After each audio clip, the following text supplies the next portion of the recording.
Ok, salut! Donc là, aujourd'hui, on va parler de notre problématique qui nous dérange le plus. Ben, moi, ce qui me dérange le plus, c'est beaucoup que la différence dans l'éducation.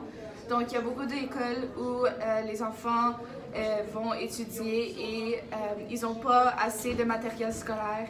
Il y a des poubelles partout, les pupitres sont vraiment vieux et détruits d'une certaine façon.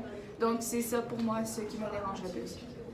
Ok, ben moi, je pense que ce qui me dérange le plus, c'est que je vois des itinérants dans les rues, puis dans les métros. Mais chaque fois, je m'en vais en métro, puis là, il y a toujours des gens qui sont dans des conditions qui sont un peu pas super bien. Puis là, ils demandent de l'argent.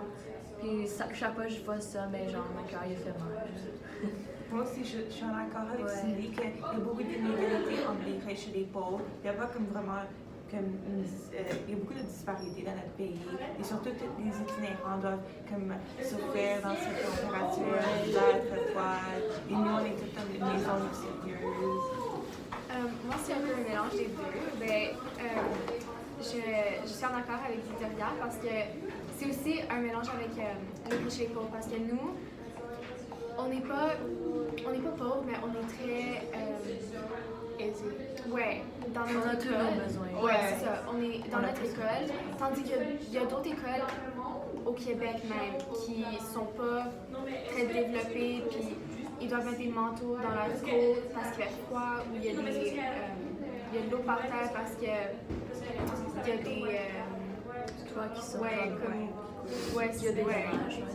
C'est ça, là, genre, chaque fois, je m'en vais dans les métros, encore. Mais c'est tout dans les métros. Puis là, il y a des gens qui, genre, qui dorment sur les bancs, puis ça me fait c'est pas genre, parce qu'ils ont pas de place à aller, ils sont sans abri. Puis là, ils dorment dans les métros, ils dorment sur le plancher. Ils dorment dehors dans le froid, sur le plancher, genre. Puis ça me fait souffrir un peu. Parce que les inégalités sont un peu trop. Parce que, genre, il y a des gens qui vivent, exemple, dans le West Island, il n'y a pas des trucs comme ça qui arrivent. Puis là, il y a toutes des maisons, du chauffage, puis tout. Puis là, tu vas downtown, genre, dans le Montréal-Nord, Ouest. Non, Montréal-Nord, ouais, dans tous les en haut. Ouais, je suis comme, oh. Ouais, puis eux, c'est genre, je passe par là des fois en voiture, puis là, c'est la vue, là, c'est pas vraiment. Il y a vraiment des différences entre les quartiers. Il y a beaucoup de quartiers pauvres ici au Montréal. Puis nous, on le voit pas aussi souvent parce que nous, on vit tous à l'ouest de l'île. Donc là, on est tous assez confortables dans notre qualité de vie, mais on remarque quelquefois quand on conduit à travers de certains quartiers qu'il y a beaucoup de gens qui sont pas aussi... So sorry. Il y a beaucoup de quartiers qui ne sont pas aussi aisés que nous. Ouais, donc là, nous, finalement, on a choisi d'élaborer sur les quartiers des pauvres et des riches. Mais non, les quartiers des pauvres. Là, on a trouvé une solution à propos de comment cette problématique. avoir une population égale. Ouais. Parce que Puis même, aider, genre, ouais. un autre exemple, c'est notre école comparée à une autre école qui est comme quelques... Celui qui est juste à côté de nous. d'Albevio. Ah, même ça, ouais. Ça C'est aussi. juste un peu de... c'est juste comme... C'est combien de rues à côté? C'est pas loin. C'est pas si loin. Mais il y a une grosse différence de la chasse de la pancréatine.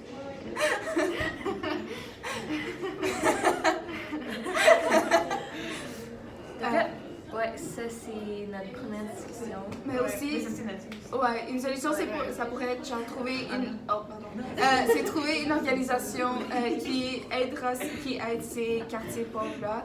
Donc, moi, la première chose qui vient à ma tête, c'est l'Armée du Salut.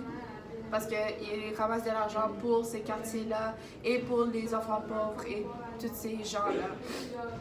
C'est peut-être une autre solution, c'est peut-être de prendre une partie des salaires des personnes vraiment riches et de les distribuer aux pauvres ou aux organisations ou comme les maisons où les itinérants peuvent aller, peuvent comme séjourner un peu. Peut-être ça va être une solution.